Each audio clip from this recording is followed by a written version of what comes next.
Hello, Seattle homeowners. If you live in the Puget Sound and you're wondering when you should buy, when you should sell, kind of what's going on, trying to plan and think ahead about your real estate decisions over the next couple of years, I want to go into a bit of a deep dive today to kind of share with you what's going on in the market, what some of the dynamics are at play, so you can think about timing your decision, whether that's getting ready to retire, whether that's buying your first home, whether that's transitioning from the home that you got to the home that you really want. We're going to be talking about what's involved, what we're seeing in the market right now nationally, and how these trends might be affecting you and your decisions. So let's jump in. First of all, what we're seeing here is that the current inventory of homes is low. We just don't have a lot of homes on the market, and this is happening nationwide. It's driven by these big, fast interest rate changes that we've had. So as you can see, we have about half of the inventory that we would like in order to be meeting trends that we've seen over the last 12 months in terms of how many buyers are out there and that type of thing. And if we're looking at this on a year-by-year basis, you can see that now we're at about a 3, whereas before, in these unicorn years, the last couple years, we did see a lot of shortages on the market, right? Like that was the whole thing where the homes were being snapped up with multiple offers and prices were going through the roof. Inflation rates were extremely low.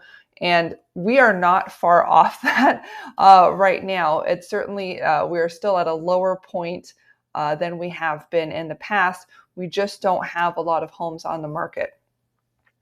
Now, part of the reason that's driving this is that today's homeowners are staying in their homes for longer. So in the past, the average tenure was about 6 years. Real estate agents figured 7. There was more turnover and more transactions for us, the realtors, which was great. And then now what we're seeing is that people are staying for longer. So clearly there was a lot of turnover, and you can see in 2021 that was actually lower because a lot of people switched houses during the low interest rate time, the working remote time, and that type of a thing. But overall, this is a trend that's lasted for 10 years or more now, and people are just staying put longer. They want that solidity of being in their home for longer. So with less turnover, that means fewer homes for sale. Also, what we're seeing is when it comes to new construction, there aren't a lot of new construction homes coming up on the market compared to how many we could be using. On average, over the past decades, since the 1970s is the data we're seeing here, we had more new construction homes for sale, and now we have fewer. It's, as you know, a particular challenge in the Seattle area because we don't have these big swaths or tracts of land where developers can just buy up 100 acres and build it full of homes. We have people buying homes where they can just, squeeze in 2 or 3 houses or townhomes where there was maybe 1 or 2 yards, people's yard before. So it makes it more of a challenge for builders to find land to build, have it be affordable. They might be having to buy a pre-existing house even and knock it down to build something new. So for whatever reason, this is a nationwide trend.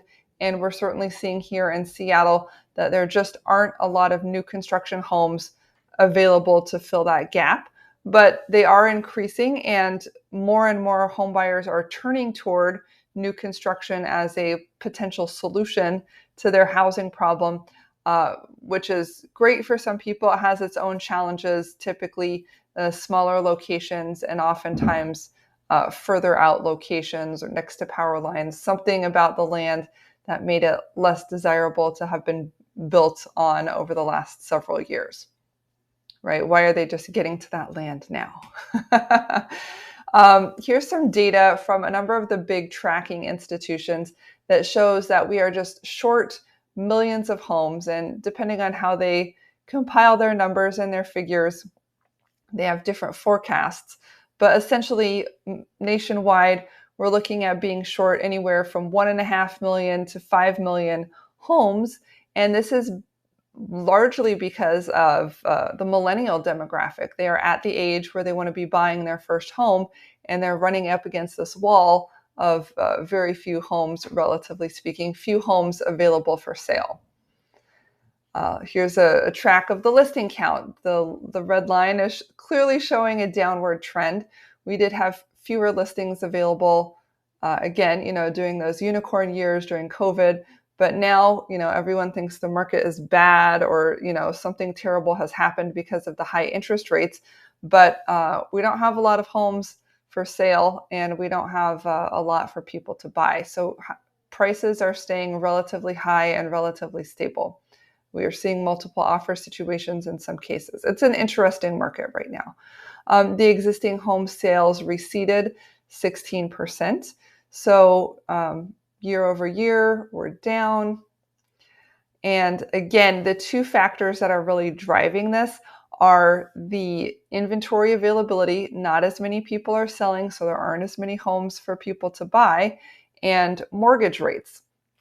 So because mortgage rates are higher, people don't want to sell their house where they have their 2% loan and buy a house where they're going to be getting an 8% loan. So this has been unfavorable to buyers. People are staying longer, and now they're really stuck because they don't want to move up into such a differentiated mortgage situation. Now, take a look at this. This has to do with the time of year. And to some extent, this is national data. It doesn't necessarily show Seattle specifically, but take a look at this dashed line on the bottom. That's us right now. And what it's saying is that we have our bar this year is very low compared to where it has been in other years. So it already peaked. We already had the spring peak, and now it's going to be going down, presumably even lower into the winter months, where we typically see the low point in December and January closings. Here's another look at how since 2017, during the summer, July of each year, how our new listings are doing. And this year has been the lowest number of new listings in the last 5 years, in the last 7 years. So that's just to say, it's low, low, low, low. That's the theme, right? Newly listed homes, 2022 is the blue bar. So you can see here that according to the blue bar, they had a lot in 2022. And now in 2023, the green bar, we are not reaching those levels. I mean, in June, it looked like we were about half of those levels, a little more than half, but I would say between half and 2/3 of the levels of homes for sale that we had this year versus last year. And you remember last year, it did decline because of those interest rate changes. The interest rates shot up at the second half of 2022. So here it is compared to 2019, kind of the last normal year before COVID struck. And again, we're looking at about half the levels that we were at this year versus our previous normal year benchmark. Again, looking at the new monthly listing counts below previous years, so we can expect that trend to continue throughout the rest of the year. Presumably, we will have fewer and fewer listings going into the winter months. So let's talk about mortgage rates. Now, here's a quote from the chief economist at realtor.com. She says that the interest rates are continuing to cut into buyers' purchasing power. And although that the buyers appear to have adapted to the higher mortgage rates, the sellers are not so excited about it. So the sellers are the ones who have a low interest rate already. And so if let's say they're selling their $500,000 home to move into $1 million home, not only are they going up in price point, but they're going up in interest rate. So that makes it extremely expensive to move up in house. So even if they went from a $500,000 home to another $500,000 home, even that would feel extremely expensive because their interest rate is going up so much. So this is really not as much of a problem for buyers. Buyers say, I can afford what I can afford. I'm going to buy what I can buy. Let's get out there and buy our first home. But for sellers who are doing a sale and then buying something else, it's a much trickier situation. 70% of mortgage rates are now less than 4%. So imagine that there were maybe a year or two ago, when interest rates were very low and everybody and their brother refinanced. You probably refinanced your house if you owned one at the time because you could get an extremely low mortgage rate. And so you can see on this chart that there are a lot of people out there who have an extremely low mortgage rate right now. And of course, that makes them feel locked in. So if they have that low mortgage rate, they're less likely to want to sell their home because of the dynamic I just mentioned. It makes it relatively more expensive to get into a different home at today's higher rates. However, even though people feel locked into their mortgages right now, it doesn't mean that they don't see change on the horizon. About 25% of homeowners would like to sell their home within the next 3 years. Maybe they just got whatever they could in the frenzy of the unicorn years. Maybe they've been living in their home for 9+ years and they're ready for a change. Maybe they're empty nesters. Who knows what's going on? People buy and sell homes all the time, and it looks like an increasing number are considering selling within the next 3 years. But a lot of that will come down to their ability to sell their house and afford another house. So according to Zillow, the tipping point at which we should see this locked in effect kind of release and the dam burst is at about 5% interest rate. So when the interest rates go down to 5%, we can expect that people who are in those 3 or 4% interest rate mortgages will feel fine about selling that and going up into a slightly higher interest rate. Buyers who have been sitting on the fence saying they don't want to do an 8% loan will now be able to get in at 5%. So I think that'll really the dam will burst, the pent-up demand will come out, and we will see a lot more activity when interest rates come back down to that level. How long that will take is another question. Okay, so here we're looking at a fun little chart, and my economics degree, little heart, loves these charts. So here we're looking at the Consumer Price Index as a measure for inflation, which is the blue line. Blue is inflation. And we're looking at the green line, which is the 30-year fixed rate mortgage. And what this is showing is typically something happens with the blue line, and then following that, it happens with the green line. Prices go up, then interest rates go up. Prices go down, then interest rates go down. And what you can see if we go to the end of this where the red circle is, we've seen the blue line, which is inflation, go up, and then the green line, mortgage rates, goes up. And now look at that sharp downward turn in inflation. This means that whatever the Fed is doing to jigger things over there is having an impact. Inflation has started to come down, and it's come down quite sharply. So what we're hoping to see then is the green line follow suit and the green line to come down quite sharply as well. We're keeping an eye out for that because when it happens, that would suggest that we're going to see that unlocking effect in the real estate market. Now, interestingly, we're seeing that the mortgage rates are less relevant to older people. Typically, seniors have a smaller mortgage. It's a smaller percentage of their home because they've been paying it off, and they may even own their home free and clear. Also, they tend to have more money in many cases if they're buying homes, or if they've owned a home for 30 years and it's appreciated. They tend to be wealthier than the first-time home buyer, and so small fluctuations in prices and monthly payments would tend not to affect them that much.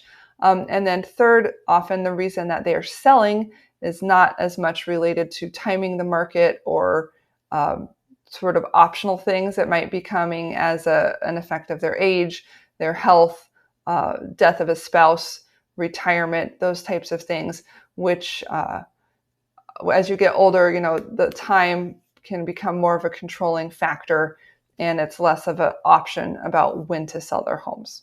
Okay, I thought this was some funny statistics from Credit Karma, but they're basically asking people, what would you do to avoid having to sell your house and move into a different house with a higher paying loan, a higher interest rate.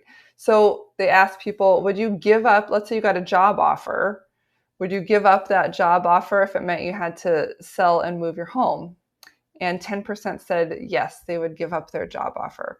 Would you continue living with a spouse or your partner after you broke up so that you didn't have to sell the house? And 7% of the people said yes to that.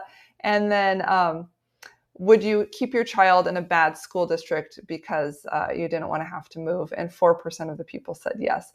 So it's interesting here, we can see how sensitive people are. It seems like people are most sensitive around helping their children.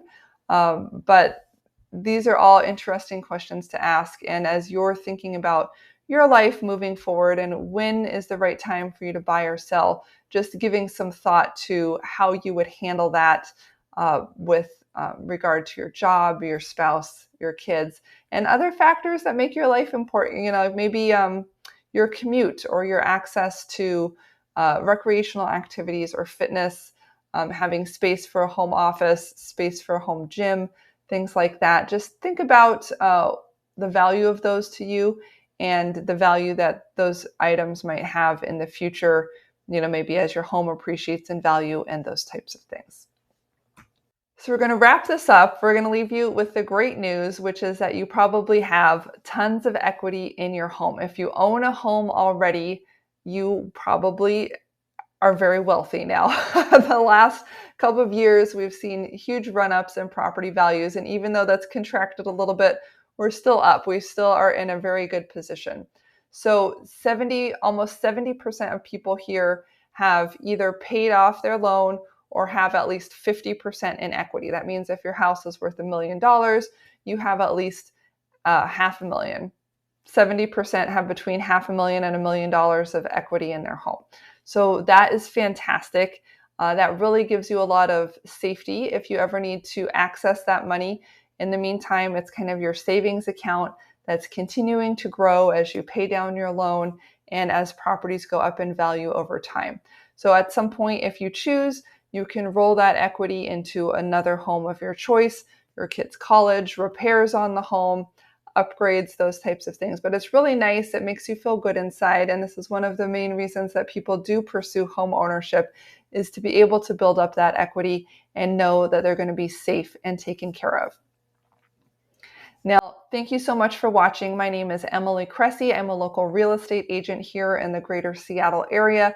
I have an economics bachelor's degree and I love talking about market trends. So if you're thinking about trying to time the market and figure out when you should buy, when you should sell, make sure you subscribe. You can follow us on social media as well, Instagram, Facebook. We're Home Pro Associates.